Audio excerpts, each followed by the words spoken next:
తెలుగుతో పాటు ఇంగ్లీష్ కూడా పిల్లలు చదువుకోవాలి. తప్పనిసరిగా చదువుకోవాలని చంద్రబాబు నాయుడికి మరొకసారి మొట్టికాయలు వేసినటువంటి హైకోర్టు. పిల్లలకి ఇంగ్లీష్ లేకపోతే ఆయా సందర్భాల్లో ఎంతగానో ఇంటర్వ్యూలో కానివ్వండి, జాబ్ పర్పస్ కానివ్వండి చాలా ఇబ్బందులు పడతారు.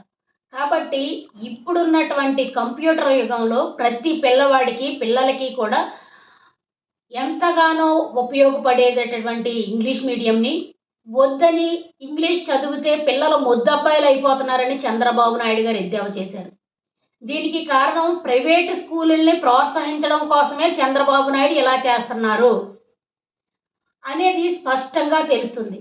జగన్మోహన్ రెడ్డి గారు పిల్లలందరూ ఇంగ్లీష్ మీడియంలో చదువుకోవాలని ఇంగ్లీష్ మీడియం ప్రవేశపెట్టినప్పుడు చంద్రబాబు నాయుడు గారు వద్దు మొద్దులైపోతున్నారని తీసేసినటువంటి విషయం మనందరికీ తెలుసు.